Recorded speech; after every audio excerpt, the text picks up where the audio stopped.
Por favor, abra su Biblia. Vamos a Jueces, el libro de Jueces en el Antiguo Testamento. Podemos decir que la prédica de hoy es como una segunda parte de la prédica de hace 2 domingos, en la que el tema fue creados para conocer a Dios. Y esta mañana voy a estar predicando bajo el título la urgencia de discipular a la próxima generación. En Jueces 2, 6 al 15. Y vamos a estar viendo en este pasaje 4 puntos principales con muchas aplicaciones. Primero vamos a ver una generación fiel que experimentó la obra de Dios. En segundo lugar, vamos a ver una generación que fue todo lo contrario, una generación que no conoció a Dios. Y vamos a ver, en tercer lugar, cuáles fueron las consecuencias de no conocer a Dios. Y en cuarto lugar, vamos a ver cómo ellos provocaron la ira de Dios en su manera de actuar. Y este no es un tema nuevo. De hecho, hace aproximadamente un año abordé un tema parecido, además de la conferencia de padres que tuvimos la semana pasada. Pero como dice el título de esta prédica, yo creo que estamos en una urgencia. No podemos quedarnos de brazos cruzados mientras el mundo devora a nuestros niños y jóvenes. Necesitamos estar alerta, estar convencidos de la urgencia de transmitir el Evangelio a las nuevas generaciones. Así que el propósito de esta prédica es esto, que comprendamos que la falta de relación con Dios puede llevar a una generación a apartarse de Dios, cayendo en idolatría y sufriendo la consecuencia de su rebelión, y que por tanto nosotros hagamos todo lo que está a nuestro alcance para que la futura generación tenga una relación real con Dios. Así que vamos a leer Jueces capítulo 2, desde el versículo 6. Después que Josué despidió al pueblo, los israelitas fueron cada uno a su heredad para tomar posesión de la tierra. El pueblo sirvió al Señor todos los días de Josué y todos los días de los ancianos que sobrevivieron a Josué, los cuales habían sido testigos de la gran obra que el Señor había hecho por Israel. Josué, hijo de Nun, siervo del Señor, murió a la edad de 110 años y lo sepultaron en el territorio de su heredad en Timnat Sera, en la región montañosa de Efraín, al norte del monte Gaz. Dice el versículo 10, también toda aquella generación fue reunida a sus padres y se levantó otra generación después de ellos que no conocía al Señor ni la obra que él había hecho por Israel.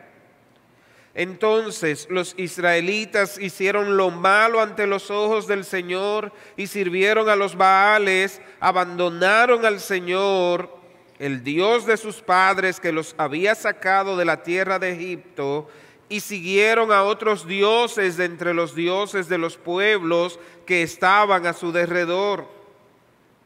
Se postraron ante ellos y provocaron a ira al Señor. Dejaron al Señor y sirvieron a Baal y a Astarot. La ira del Señor se encendió contra Israel y los entregó en manos de salteadores que los saquearon. También los vendió en manos de sus enemigos de alrededor y ya no pudieron hacer frente a sus enemigos. Por donde quiera que iban, la mano del Señor estaba contra ellos para mal, tal como el Señor había dicho y como el Señor les había jurado, y se angustiaron en gran manera. Señor, tu palabra es verdad, tu palabra es lámpara para guiarnos, y en esta mañana es mi oración que tú nos guíes, que tú nos hables por medio de ella y que podamos, Señor, estar atentos a tu voz. Te lo ruego en el nombre de Cristo Jesús. Amén. Amén. Una generación fiel que experimentó la obra de Dios.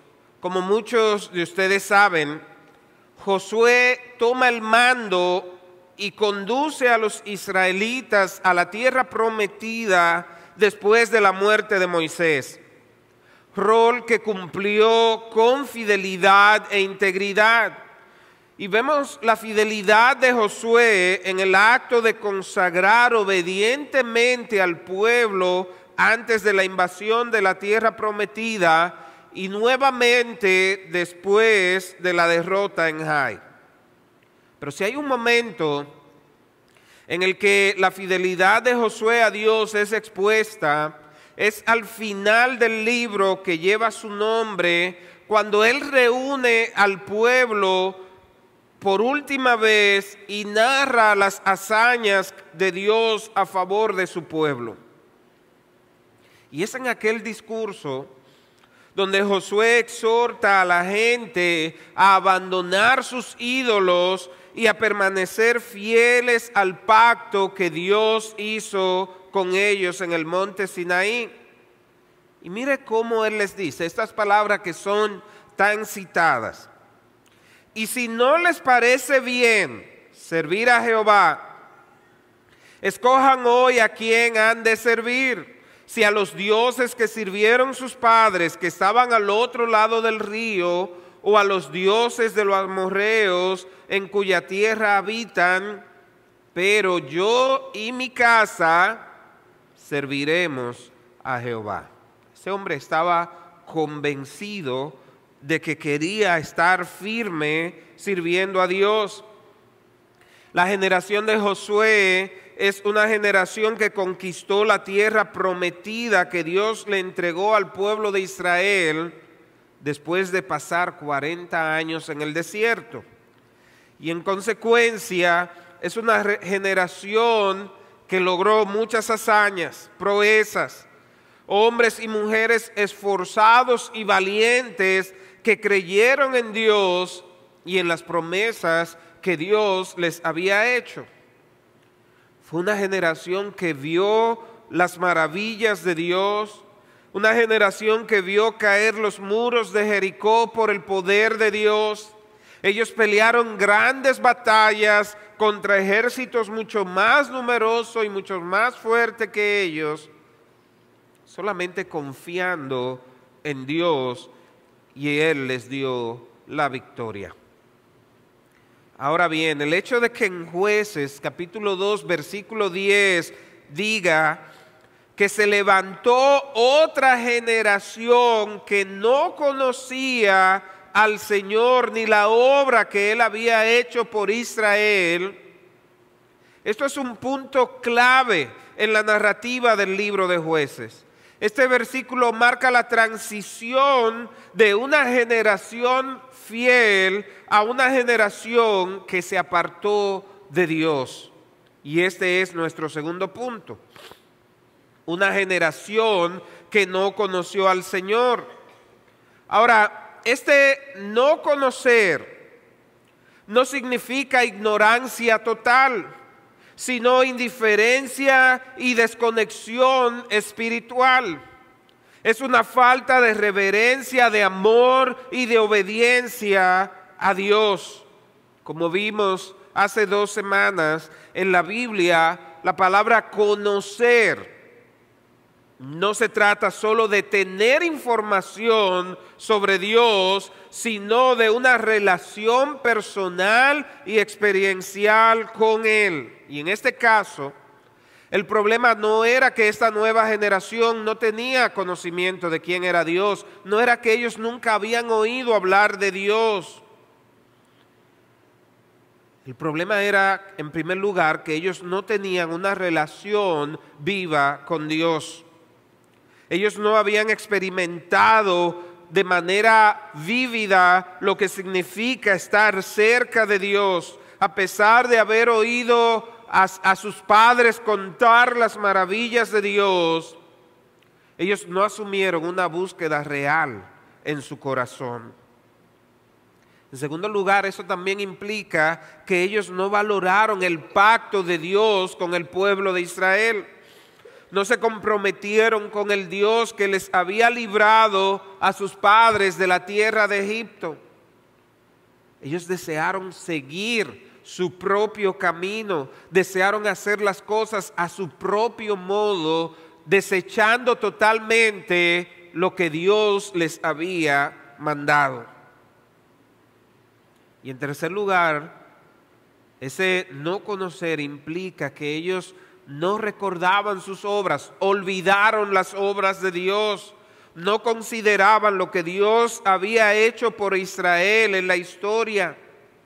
Y a pesar de que ellos no vivieron, esta generación no vivió todos los milagros porque se crió en el desierto, sin embargo, sus padres le contaban de las obras.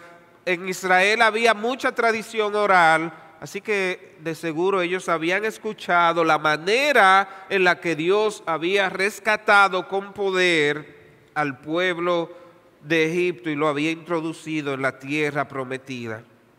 Así que no se trataba de que le faltaba información. Todo apunta a que ellos no procuraron tener una relación real con Dios. Y esto nos lleva a nuestra tercera parte. ¿Qué ocurrió entonces? Bueno, vienen consecuencias. El no conocer a Dios de esta generación va mucho más allá. La narración nos dice que ellos hicieron lo malo ante los ojos del Señor. Vea conmigo de nuevo los versículos 11 al 13. Entonces los israelitas hicieron lo malo ante los ojos del Señor. ¿Y qué significa hacer lo malo? A ver, porque puede que dentro de esto pongamos definiciones. Bueno, aquel está haciendo lo malo, yo lo estoy haciendo bien. Mira qué dice ahí. Hicieron lo malo ante los ojos del Señor. Sirvieron a los Baales. Versículo 12, abandonaron al Señor, el Dios de sus padres, que los había sacado de la tierra de Egipto, y siguieron a otros dioses de entre los dioses de los pueblos que estaban a su derredor. Se postraron ante ellos. Mire lo que dice el 13. Dejaron al Señor y sirvieron a Baal y a Astarot. O sea, cuando dice que hicieron lo malo, fue que totalmente abandonaron a Dios y todo lo que Dios les había dicho. Dejaron al Dios vivo para ir tras ídolo. El texto dice literalmente que abandonaron al Señor. Y una pregunta interesante que debe surgir de todo esto es, ¿cómo se llegó a este punto? ¿Qué fue lo que sucedió? Que de una generación fiel, comprometida, que sirvió a Dios, de repente se llega a una generación que ignora totalmente a Dios, que abandona a Dios y todo lo que tenía que ver con Dios. Y este cambio generacional, debemos estar conscientes, no ocurrió de la noche a la mañana. Permítame mencionar algunas de las posibles razones para que esta nueva generación llegara a esta condición. En primer lugar, hubo una falta de transmisión de la fe por parte de la generación anterior. Dios había mandado a los israelitas a enseñar diligentemente a sus hijos. Si usted ha leído bien Deuteronomio, usted sabe que se le pide ahí al pueblo y estas cosas las repetirá y le pide que sea diligente en enseñar los mandamientos de Dios. Pero parece que la siguiente generación, en este caso, ¿verdad?, no internalizó esta enseñanza. Y esto puede haber sido porque o los padres no fueron tan diligentes como dice la palabra, no fueron lo suficientemente intencional en discipular a sus hijos, aunque el texto no lo dice explícitamente y aunque no se puede culpar completamente a los padres, pero sí parece evidente de que algo fallaron en hacer los padres, algo falló en hacer la generación anterior. Mis hermanos, y esto debe llamar nuestra atención, sobre todo los que tienen hijos, pero también los adultos de la iglesia, aunque no tengan hijos, pues al final somos una comunidad y aquí todos nos apoyamos. ¿Y en qué debe llamar esto nuestra atención? Bueno, es posible que nos sintamos satisfechos con lo que estamos haciendo por la nueva generación, porque quizás ellos van al culto o porque hablan como cristianos y no estamos asegurándonos si en verdad conocen a Dios, si en verdad tienen una relación real con Dios. Y esto puede desembocar en un día que ellos olviden las obras de Dios y sigan sus propios caminos. No podemos darnos por satisfechos porque nuestros hijos tengan costumbres cristianas. La meta es que ellos conozcan a Dios. Ahora, de parte de la nueva generación, la razón por la que ellos no conocieron a Dios es porque ellos no quisieron seguir la fe de sus padres. Ellos rechazaron. Fue una decisión voluntaria. Así que no solo estoy diciendo los padres hicieron mal, pero también esta generación joven quiso seguir su propio camino. Abandonaron a Dios, rechazaron a Dios. A pesar de ver la fidelidad con la que se condujo la generación anterior, a pesar de haber escuchado todas las obras que Dios había hecho, ellos simplemente decidieron seguir su propio camino. Yo quiero dirigirme a los jóvenes, a los niños, a los adolescentes que están aquí en esta mañana. Muchos de ustedes han tenido el privilegio de ser criados en un ambiente cristiano, de estudiar en un colegio cristiano, de estar en la iglesia desde pequeño. Pero el mundo también está ahí influenciando y diciéndote: esa generación está obsoleta, no los escuche, haz tu propio camino, hazlo a tu manera. Los jóvenes hoy en día luchan mucho, usted puede ver videos de jóvenes diciendo, esa generación, yo vi esta semana un video de una joven diciendo, queremos progresismo, pero los que nos siguen gobernando tienen más de 50 años. Como diciendo, mientras nos gobiernen los más mayores, no vamos a tener ningún progreso. Estimados jóvenes, tengan cuidado con despreciar lo que Dios les ha dado por medio de las generaciones que han venido anteriormente.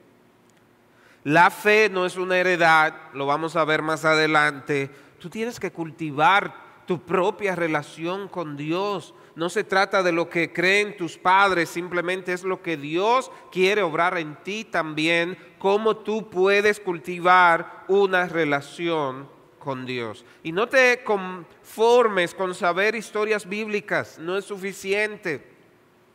No es suficiente con participar de las reuniones de jóvenes. Es necesario que tú aprendas a tener una relación real y firme con Dios.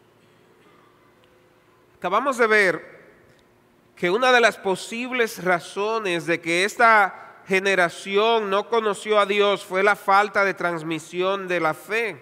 por parte de sus padres o la falta de asimilación de esta fe por parte de los más jóvenes. Ahora, una segunda razón que podemos mencionar es la relajación en la obediencia. ¿Cómo así? Miren, aunque Josué y sus contemporáneos fueron fieles en su tiempo, aún así, esto no quiere decir que Israel obedeció completamente a Dios, porque no lo hicieron. Ellos desobedecieron a Dios al no expulsar a las naciones paganas de la tierra, lo que dejó abiertas las puertas para la idolatría y la corrupción espiritual de la siguiente generación. Dios les había ordenado que expulsaran completamente a los cananeos, que los sacaran de esta tierra. Deuteronomio capítulo 7, versículos 1 al 4, mire cómo dice: cuando Jehová tu Dios te haya introducido en la tierra en la cual entrarás para tomarla, y haya echado de delante de ti a muchas naciones, y las haya destruido, no harás alianza con ellas, ni tendrás de ellas misericordia, y no emparentarás con ellas, porque desviará tu hijo en pos de mí, y servirán a dioses ajenos. ¿A qué le suena esto? Ya el Señor les había advertido lo que iba a pasar. Les dijo: miren, cuando lleguen a la tierra, tomen posesión de ella y no dejen a nadie ahí. Ahora bien, ellos no obedecieron completamente. Dios le había dado una orden clara: Israel debía destruir completamente a las naciones paganas. ¿Por qué le da Dios esta orden? Para evitar la influencia corrupta del paganismo. La presencia de estas naciones significaba la presencia de sus ídolos, de sus prácticas, de una cosmovisión totalmente opuesta a Dios. Y tome en cuenta que Dios no le está dando esta orden por crueldad. No era que Dios estaba diciéndole: miren, simplemente olvídense de ellos. No, no, no. Él lo estaba haciendo para proteger la pureza espiritual de su pueblo. Pero como suele pasar, nosotros oímos la palabra de Dios y queremos acomodarla. Queremos hacerlo a nuestro modo. Pensamos que la manera de Dios a veces no es la mejor y queremos nosotros hacerlo a nuestro propio modo. ¿Qué podemos aprender de esto?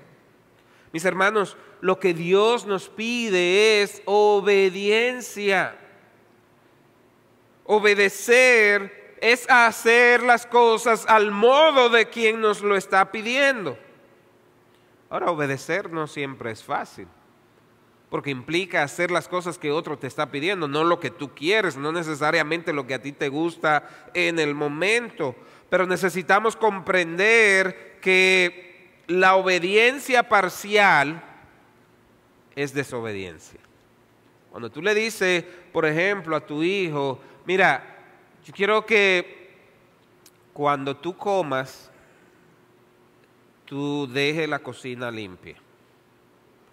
Y eso implica fregar, poner la loza en su sitio y botar la basura. Y el hijo va y simplemente lavó 3 de los platos que estaban, el que él usó y el vaso que usó y la cuchara, pero lo demás se quedó igualito ahí. ¿Podemos decir que obedeció? No. La obediencia parcial es al final desobediencia. Pero mire lo que hacemos nosotros. Cuando pensamos que uno de los preceptos de Dios es muy radical, queremos suavizarlo lo suficiente para que no parezca tan malo. Yo no sé si a usted le ha pasado, pero a veces queremos suavizar las cosas, ¿verdad?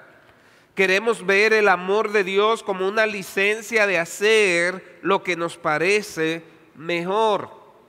Y voy a dar un ejemplo muy crudo quizás. Pero un ejemplo de eso es el noviazgo. Podemos llegar a pensar que porque la persona con la que se está relacionando el joven cristiano es educado, es profesional, es serio, como decimos, podemos pensar, bueno, no está mal, no está mal. Podemos llegar a pensar incluso y decir, mira, ese muchachito es tan bueno que lo único que le falta es ser cristiano. ¿Usted ha oído esa frase? Mire, le falta todo. Le falta todo. Porque la razón por la que Dios ha dicho, mira, no haga yugo desigual, es porque al final tu vida espiritual está en peligro. Tú corres el riesgo de estar lejos de Dios. Y como yo le digo a algunos jóvenes, el noviazgo no es un medio de evangelismo, no. Si Dios lo quiere salvar, lo va a salvar. Eso puede pasar, nunca vamos a decir que no. Pero el punto que quiero ilustrar es que cuando las cosas no nos parecen muy bien, queremos acomodarlo. El pueblo de Israel hizo esto. ¿Sabe qué fue lo que ellos hicieron? Ellos, en lugar de expulsar, dijeron, no, pero vamos a aprovechar y vamos a poner a esta gente a hacer el trabajo por nosotros. Quisieron aprovecharse de ellos, lo pusieron a trabajar. ¿Y qué ocurrió? Al final terminaron pagándolo caro. ¿Por qué? Porque entonces viene la influencia del mundo. La generación de Josué creció en un contexto donde vieron a Dios actuar poderosamente, pero la nueva generación creció en una tierra con dioses falsos y poco a poco empezaron a mezclarse con esa cultura pagana. En los últimos versículos del capítulo 1 de Jueces vemos una lista de esas tribus que no expulsaron completamente a los cananeos. Dice que la tribu de Manasés, de Efraín, de Zabulón, de Aser, de Neftalí y de Dan permitieron que los cananeos vivieran entre ellos. ¿Y cuál fue el resultado de esto, mis hermanos? Ellos vivieron en la tierra, pero trajeron consigo su cultura idolátrica. Ellos se mezclaron, la nueva generación creció viendo y conviviendo con la idolatría. Lo que no se eliminó terminó dominando. Israel adoptó a los dioses de los cananeos y adoptó sus costumbres paganas. Y para entender esto, cómo esto afectó a Israel, es importante ver cuáles eran los valores que promovía esta cultura. Los cananeos adoraban a múltiples dioses. Los más importantes, y lo menciona el pasaje, eran Baal, ese dios de la tormenta y de la fertilidad de la tierra, y ellos creían que controlaba la lluvia y la prosperidad agrícola y les rendían, dice el versículo, se postraban ante estos dioses. Astarot o Asera, diosa de la fertilidad, el amor y la guerra, promovía rituales sexuales en los templos. Y la adoración a estos dioses incluía prácticas abominables como sacrificios humanos. Incluía cosas como rituales de prostitución en los templos, prácticas de adivinación y de hechicería, cosas de las cuales Dios les había dicho radicalmente rechazaran, que no convivieran con esto. Mis hermanos, cuando el pueblo de Dios tolera y convive con la idolatría, eventualmente comienza a adoptarla. Y la idolatría moderna no siempre es en forma de estatuas, pero podemos caer en la adoración de cosas como el dinero, el éxito, el placer o la comodidad. Puede ser que nosotros estemos más preocupados por la formación profesional de nuestros hijos que por su vida espiritual. Puede ser que estemos más preocupados cómo les va a ir en lo social que dónde van a pasar la eternidad. Puede ser que estemos más ocupados en las necesidades físicas de ellos que en las necesidades de su corazón. Es más fácil dejar de llevarlos al culto o a la reunión de jóvenes que a la práctica de fútbol o que al cumpleaños del amigo. Estamos dispuestos muchas veces a pagarles universidades caras a nuestros hijos, pero nos parece mucho invertir en el bien espiritual de ellos, mandarlo al campamento de verano o que participen de las cosas que van a tener un impacto eterno en sus vidas. ¿Cuál es el mensaje que le estamos dando a la nueva generación? ¿Qué tanto nos importa dónde pasarán la eternidad?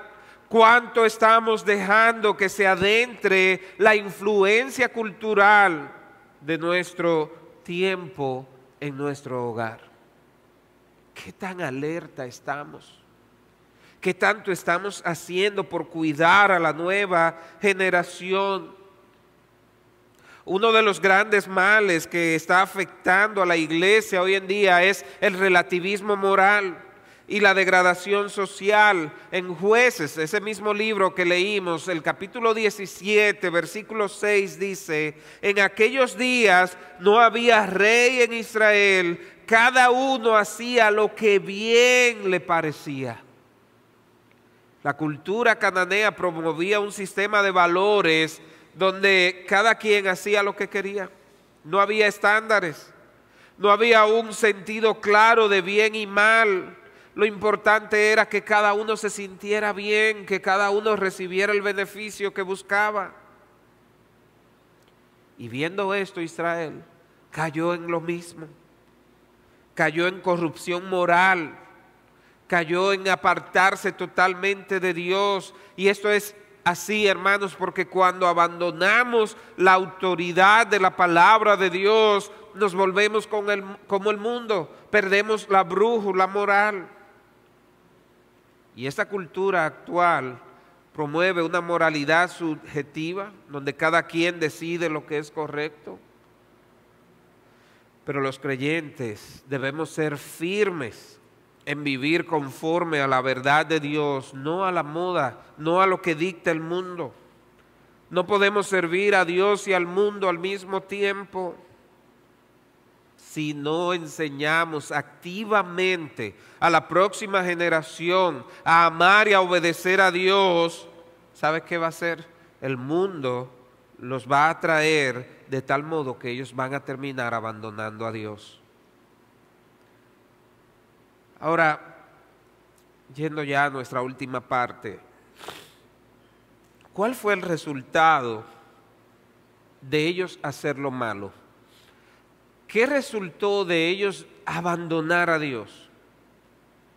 Dice que ellos provocaron la ira del Señor.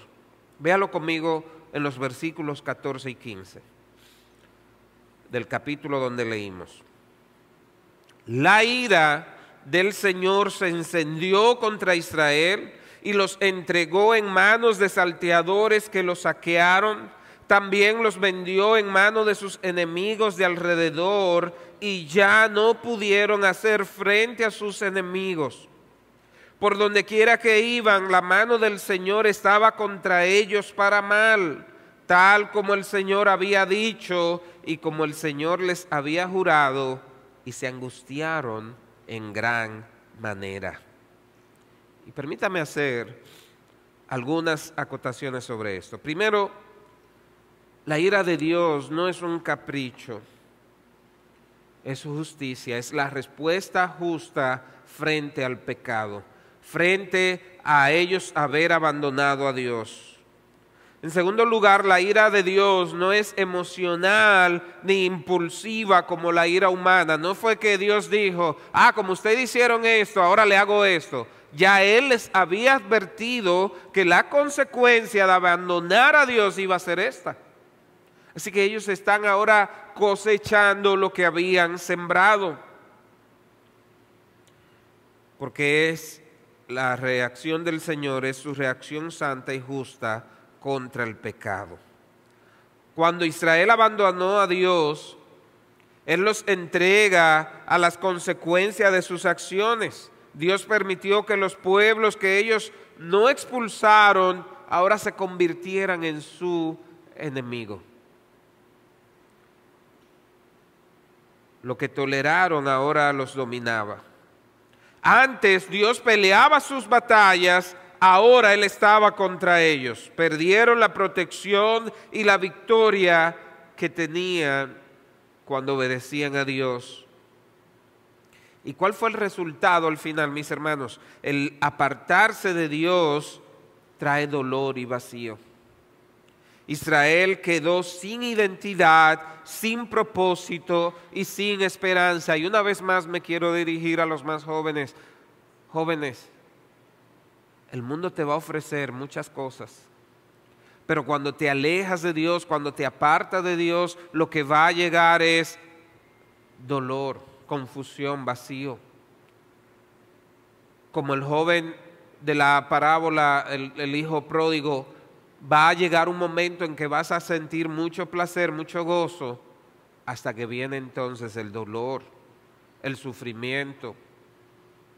Porque lejos del Señor hay destrucción y aflicción. Mira cómo dice al final, y se angustiaron en gran manera. Abandonaron a Dios, recibieron la consecuencia de lo que sembraron, ¿y qué les quedó? Angustia, dolor, porque es lo que ocurre cuando nos alejamos de Dios. ¿Qué hemos visto, mis hermanos? Vimos una generación fiel que ama a Dios, que le sirvió fielmente a Dios. Hay una transición generacional donde se levanta una nueva generación que abandona a Dios, abandona la fe de Dios. Y como consecuencia se despierta la ira de Dios. ¿Qué lecciones sacamos de todo esto? Primero, recordar, mis hermanos, que la fe no se hereda. Debe ser enseñada y vivida. Cada generación necesita conocer a Dios por experiencia personal, no solo por tradición. Tiene que ser una relación real de los jóvenes, de la nueva generación con Dios. No basta con que vayan a la iglesia, debemos discipularlos activamente. Cuando yo digo que la fe no se hereda, quiero decir, no es porque yo soy cristiano, yo debo decir, ya los míos son cristianos. Tú tienes que ocuparte en enseñarle activamente la palabra de Dios. Ese es tu rol. Tanto los padres, los pastores, los líderes de la iglesia, pero la iglesia en general, mis hermanos, esto es un llamado a la iglesia completa. Todos debemos estar involucrados en enseñar a las nuevas generaciones, en ayudarlos a que se acerquen a Dios. Así que yo creo que algo que debemos preguntarnos como iglesia es, ¿cómo estamos discipulando a la siguiente generación para que no se aleje del Señor? Y yo quiero que tú como padre te preguntes eso.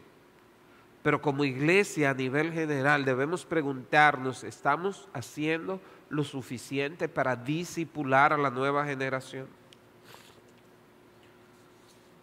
En segundo lugar, esto es un llamado a tener cuidado con la influencia del mundo. Así como la cultura cananea afectó a Israel, hoy vivimos en un mundo que constantemente busca alejarnos de Dios. Y la nueva generación necesita ser equipada para enfrentar esas influencias. ¿Cómo lo logramos? Primero, enseña la palabra de Dios con intencionalidad. Háblale. Deuteronomio 6:7 dice, y esas palabras que yo te mando hoy estarán sobre tu corazón. Primero necesitas tú conocerla, amarla, vivirla.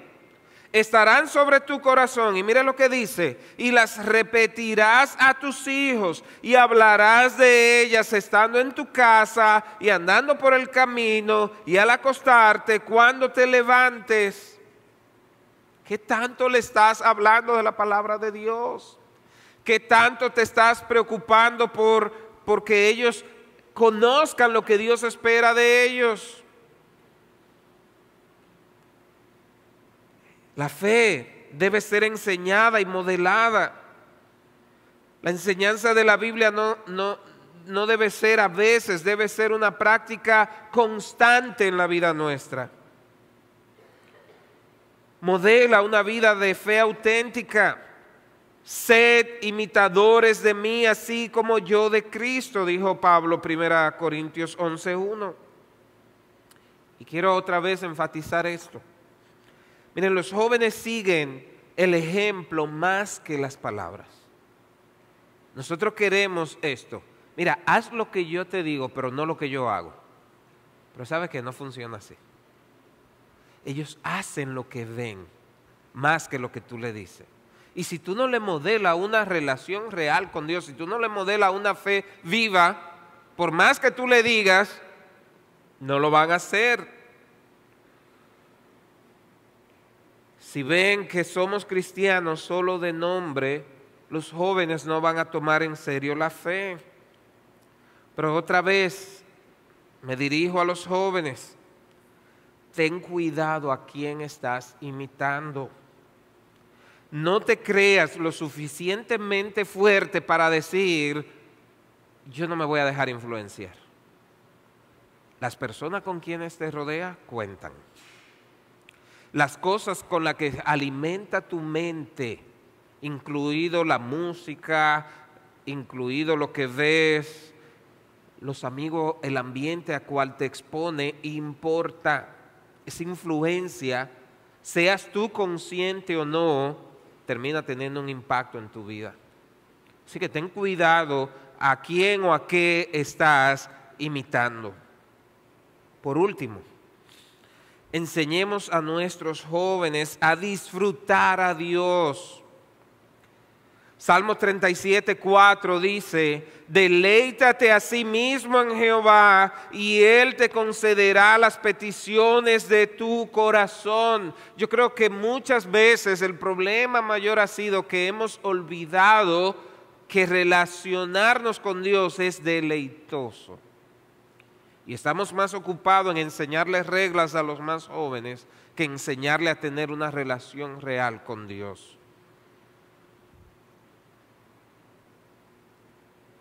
¿Es deleitosa tu relación con Dios? ¿O se ve más como una obligación o una carga? ¿Cómo perciben los más jóvenes la manera en la que tú vives el Evangelio? Porque hay ocasiones que damos la impresión de que ser cristiano es algo muy pesado. Y los jóvenes dicen, no, yo quiero gozar mi vida. Pero ¿quién dijo que tú no gozas tu vida en una relación real con Dios? De hecho, el verdadero gozo de tu vida debería ser tener una relación real con Dios. Debemos modelar más esto. Es como si pensáramos que la felicidad es antónimo a ser cristiano. Ser cristiano es lo más gozoso, deleitoso y feliz que podemos hacer. Pero tenemos que empezar a modelar esto. Y nuestros jóvenes deben empezar a ver esto. Ayudemos a que nuestros jóvenes puedan ver la fe en Cristo como lo que va a satisfacer sus vidas. Enseñémosle a adorar a Dios con gozo, no por obligación. Mostrémosles testimonios de cómo Dios puede transformar vidas. Y una aplicación para los adultos, solteros, los que no tienen hijos. Este mensaje también es para ti. Tú eres un modelo a seguir para los más jóvenes, tanto con tu ejemplo como con tu palabra, a los abuelos, a los tíos, a los jóvenes y a los adultos que han estado en la iglesia por tantos años. Tú también eres un ejemplo para los que van subiendo, para la nueva generación. Procura ser un discípulo fiel de Cristo, procura que los que van subiendo vean en ti una persona que disfruta de una relación real y deleitosa con Dios. Y más aún, yo quiero animarte hoy a que discipule a uno más joven que tú. Piensa, ok, ¿qué estoy haciendo para ayudar a las nuevas generaciones? Déjame discipular a un joven, déjame ayudar a uno de los que va subiendo. Invierte tu tiempo, invierte tu conocimiento en ayudar a otro más joven que tú.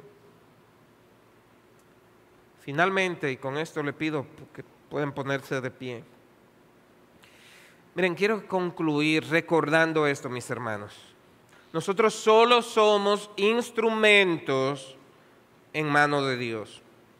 El único que puede transformar los corazones es Dios.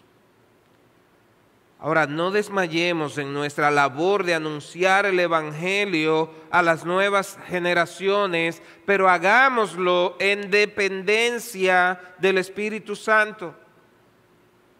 La nueva generación va a conocer a Dios, pero al final lo que puede transformar su corazón es la obra de Cristo. El saber que fue por ellos también que Cristo derramó su sangre y que la resurrección es la garantía de nuestra salvación. Nosotros somos instrumentos, pero al final, como dijo Pablo, yo sembré y Apolo regó, pero el crecimiento lo da Dios. La nueva generación puede tener una relación real con Dios porque Dios se ha acercado a ellos. Pero nosotros debemos ser fieles en enseñarles. Debemos ser fieles en proclamar el Evangelio de Cristo. Que el Señor nos ayude a como iglesia poder modelar una relación viva con Dios, poder transmitir esa fe a la nueva generación. Señor, es a ti a quien clamamos, porque solo tú eres nuestro ayudador, nuestra fortaleza.